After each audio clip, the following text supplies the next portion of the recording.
evening. Good evening. Thank you. Thank you. Good evening.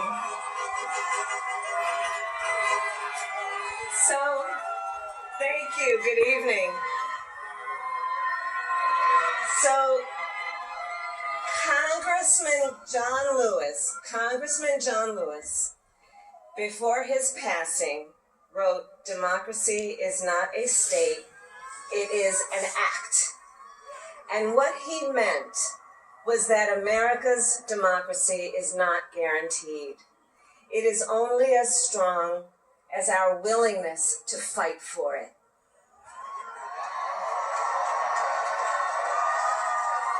To guard it and never take it for granted. And protecting our democracy takes struggle, it takes sacrifice, but there is joy in it, and there is progress, because we, the people, have the power to build a better future.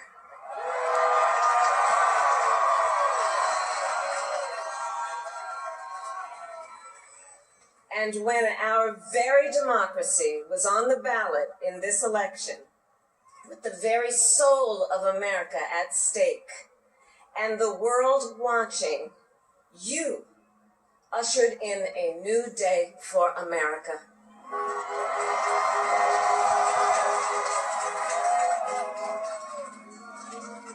To our campaign staff and volunteers, this extraordinary team, thank you for bringing more people than ever before into the democratic process. And for making this victory possible. To the poll workers and election officials across our country who have worked tirelessly to make sure every vote is counted, our nation owes you a debt of gratitude.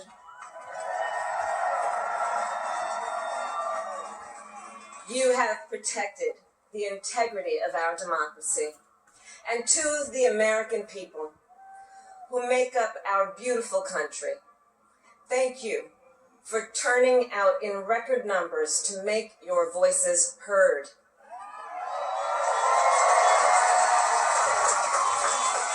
And I know times have been challenging, especially the last several months. The grief, sorrow, and pain, the worries and the struggles. But we have also witnessed your courage, your resilience, and the generosity of your spirit. For 4 years, you marched and organized for equality and justice, for our lives and for our planet. And then you voted.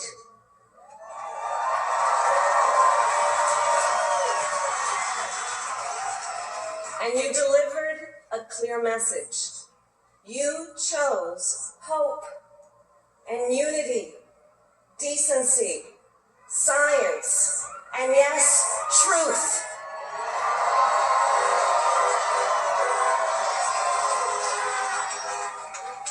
You chose Joe Biden as the next president of the United States of America.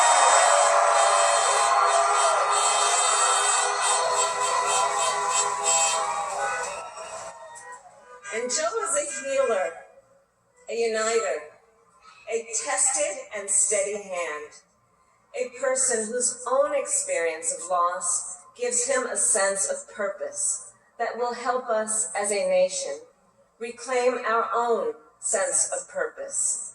And a man with a big heart who loves with abandon.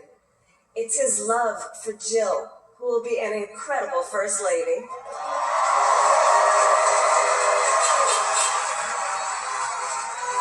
It's his love for Hunter and Ashley and his grandchildren and the entire Biden family.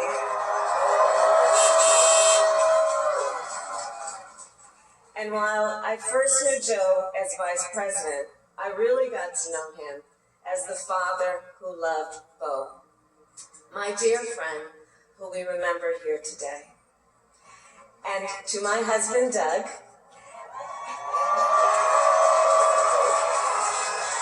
and our children, Cole and Ella, and my sister Maya, and our whole family, I love y'all more than I can ever express.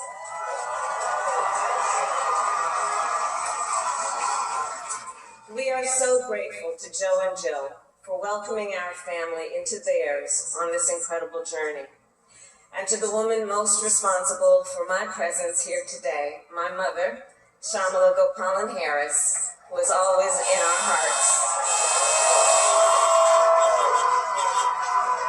When she came here from India at the age of 19, she maybe didn't quite imagine this moment, but she believed so deeply in an America where a moment like this is possible.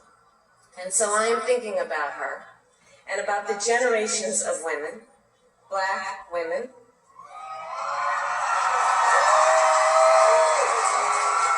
Asian, white, Latina, Native American women, who throughout our nation's history have paved the way for this moment tonight. Women who fought and sacrificed so much for equality and liberty and justice for all, including the Black women who are often, too often, overlooked, but so often prove they are the backbone of our democracy.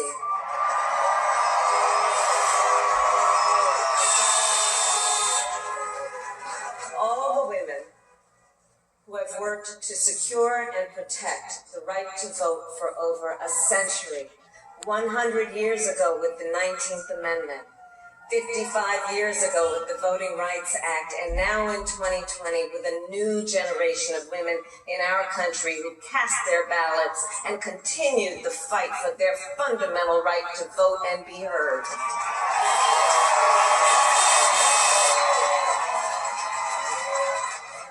Tonight I reflect on their struggle, their determination, and the strength of their vision to see what can be unburdened by what has been. And I stand on their shoulders.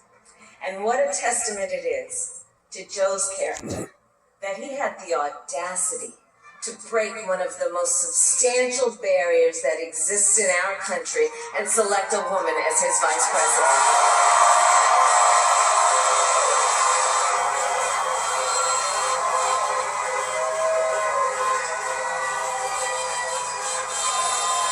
But while I may be the first woman in this office, I will not be the last.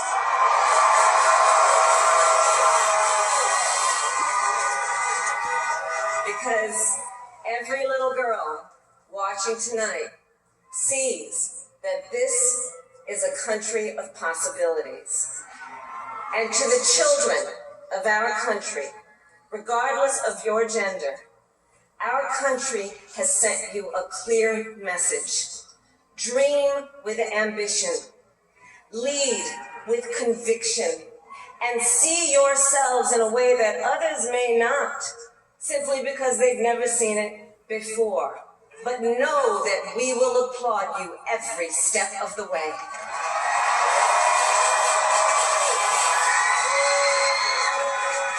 And to the American people, no matter who you voted for, I will strive to be a vice president like Joe was to President Obama. Loyal, honest, and prepared, waking up every day thinking of you and your family. Because now is when the real work begins. The hard work, the necessary work, the good work, the essential work to save lives and beat this epidemic, to rebuild our economy so it works for working people, to root out systemic racism in our justice system and society, to combat the climate crisis, to unite our country and heal the soul of our nation.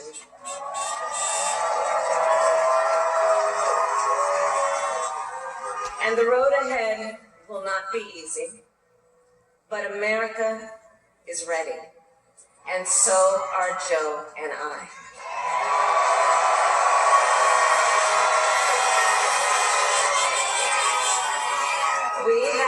elected a president who represents the best in us, a leader the world will respect and our children will look up to, a commander-in-chief who will respect our troops and keep our country safe, and a president for all Americans.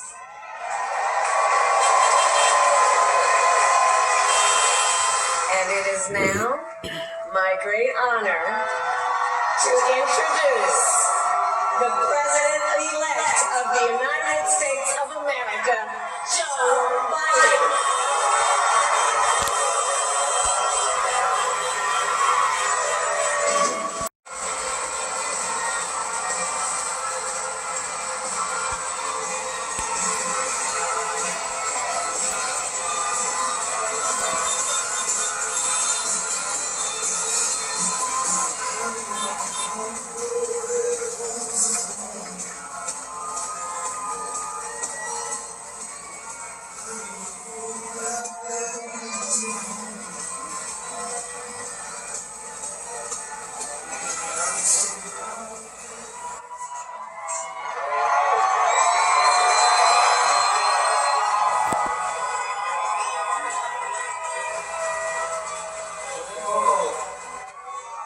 Fellow Americans,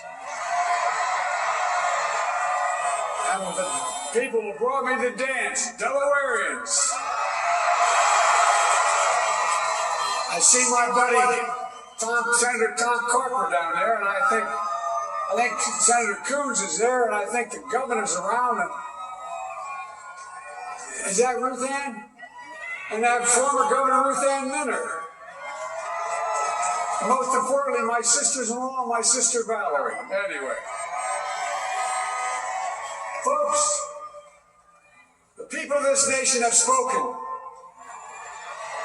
They've delivered us a clear victory, a convincing victory, a victory for we the people.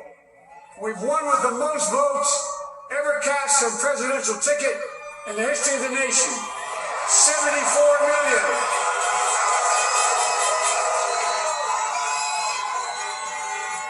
Well, I must admit it surprised me. Tonight, we're seeing all over this nation, all cities and all parts of the country, indeed across the world, an outpouring of joy, of hope, renewed faith in tomorrow, bring a better day. And I'm humbled by the trust and confidence you've placed in me.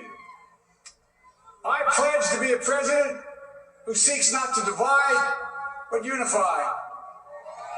Who doesn't see red states and blue states, only sees the United States. And work with all my heart, with the confidence of the whole people, to win the confidence of all of you. And for that is what America, I believe, is about. It's about people. And that's what our administration will be all about. I sought this office to restore the soul of America, to rebuild the backbone of this nation, the middle class, and to make America respected around the world again. And to unite us here at home. It's the honor of my lifetime that so many millions of Americans have voted for that vision. And now, the work of making that vision is real. It's a task, the task of our time.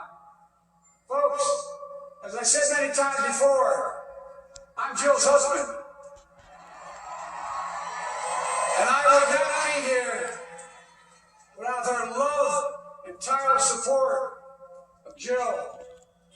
And my son Hunter, and Ashley, my daughter, and all our grandchildren, and their spouses, and all our family. They're my heart. Jill's a mom, a military mom, an educator. She has dedicated her life to education.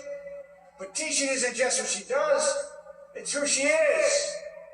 For American educators, this is a great day for you all. You're going to have one of your own in the White House. And Jill's going to make a great first lady. I'm so proud of her.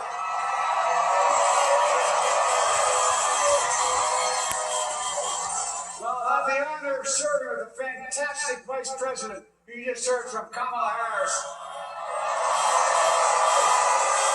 Who makes history as the first woman, first black woman, the first woman from South Asian descent, the first daughter of an immigrant ever elected in this country. Don't tell me it's not possible in the United States. It's long overdue. And we're reminded tonight of those who fought so hard for so many years to make this happen. Once again, America's bent the arc of the moral universe more toward justice. Kamala, Doug, like it or not, your family, you become an honorary bride and there's no way out.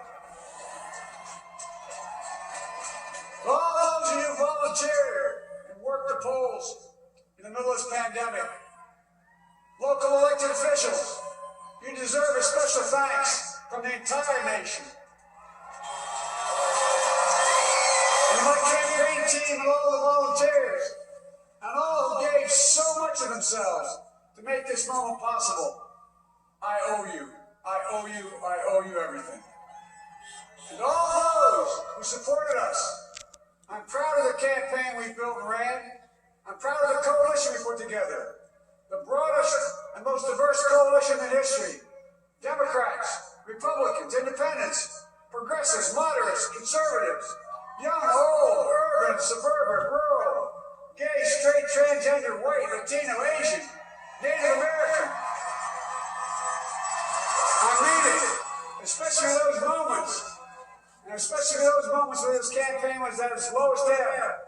The African American community stood up again for me. All those who say about that, and I'm yours. I said at the outset, I wanted to represent this campaign to represent and look like America. We've done that. Now let's allow the administration to look like and act like. For all those of you who voted for President Trump, I understand the disappointment tonight. I've lost a couple times myself. But now, let's give each other a chance. It's time to put away the harsh rhetoric, lower the temperature, see each other again, listen to each other again. And to make progress, we have to stop treating our opponents as our enemies. They are not our enemies. They are Americans. They're Americans. The Bible tells us to everything there is a season, a time to build, a time to reap, and a time to sow, and a time to heal. This is the time to heal in America.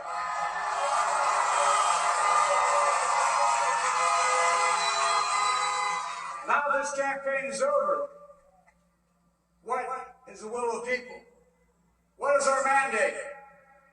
I believe it's this. Americans have called upon us to marshal the forces of decency, the forces of fairness, marshal the forces of science, and the forces of hope in the great battles of our time. The battle to control the virus, the battle to build prosperity, the battle to secure your family's health care, the battle to achieve racial justice and root out systemic racism in this country. And the battle to save our planet by getting climate under control. The battle to restore decency, defend democracy, and give everybody in this country a fair shot. That's all they're asking for, a fair shot. Folks, our work begins with getting COVID under control. We cannot repair the economy, restore our vitality, or relish life's most precious moments, hugging our grandchildren, our children, our birthdays, weddings, graduations, all the moments that matter most to us until we get it under control. On Monday, I will name a group of leading scientists and experts as transition advisors to help take the Biden-Harris COVID plan and convert it into an action blueprint that will start on January the 20th 2021. That plan will be built on bedrock science. It will be constructed out of compassion, empathy, and concern. I will spare no effort, none, or any commitment to turn around this pandemic. Folks, I'm a proud Democrat, but I will govern as an American president. I'll work as hard for those who didn't vote for me as those who did. Let this grim era of demonization in America begin to end here and now.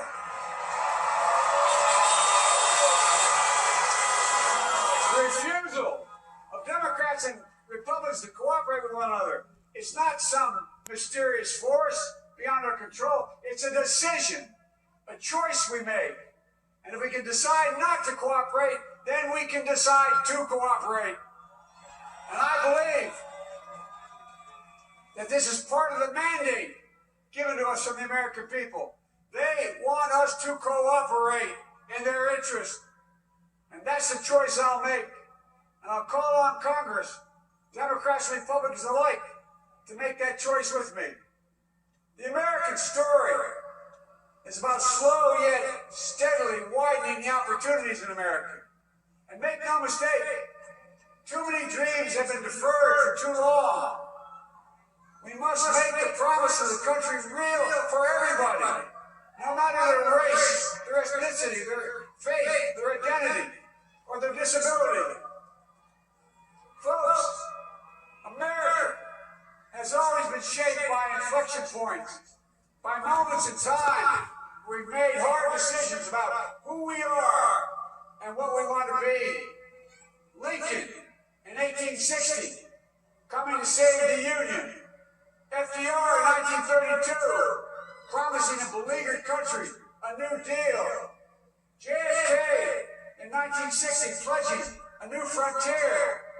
And 12 years ago, when Barack Obama made history, he told us, yes, we can.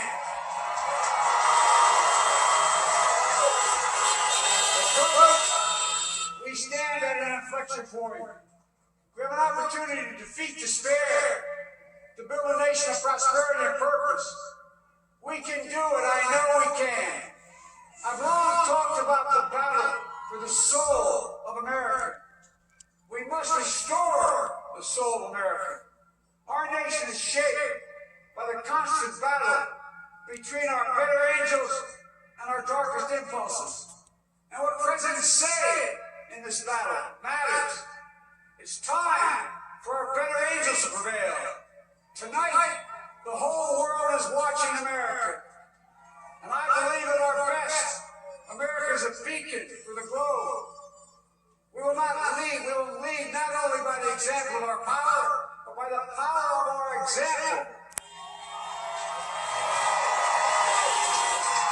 I've always believed, many of you heard me say it, I've always believed we can define America in one word: possibilities. That, in America, everyone should be given an opportunity to go as far as their dreams and God-given ability will take them. You see, I believe in the possibilities of this country. We're always looking ahead to an America that's freer and more just, ahead to an America that creates jobs with dignity and respect, ahead of an America that cures diseases like cancer and Alzheimer's, ahead to an America that never leaves anyone behind, ahead of an America that never gives up, never gives in. This is a great nation. It's always been a bad bit to bet against America. We're good people. This is the United States of America. And there's never been anything we've been not able to do when we've done it together. Folks, in the last days of the campaign, I began thinking about a hymn that means a lot to me and my family, particularly my deceased son, Bo. It captures the faith that sustains me, which I believe sustains America. And I hope we can provide some comfort and solace to the 230,000 Americans who've lost a loved one to this terrible virus this year. My heart goes out to each and every one of you. Hopefully this hymn gives you solace as well. It goes like this. And he will raise you up on eagle's wings, bear you on the breath of dawn, and make you to shine like the sun, and hold you in the palm of his hand. And now together, on eagle's wings, we embark on the work that God and his did call upon us to do, with full hearts and steady hands, with faith in America and in each other, with love of country, a thirst for justice. Let us be the nation that we know we can be. A nation united, a nation strengthened, a nation healed. The United States of America, ladies and gentlemen, there's never been anything we've tried we've not been able to do. So remember, as our grandpa said when I walked out of his home when I was a kid up in Scranton, he said, "Joey, keep the faith." And our grandmother, when she was alive, she yelled, "No, Joey, spread it. Spread the faith. God love you all. May God bless America, and may God protect our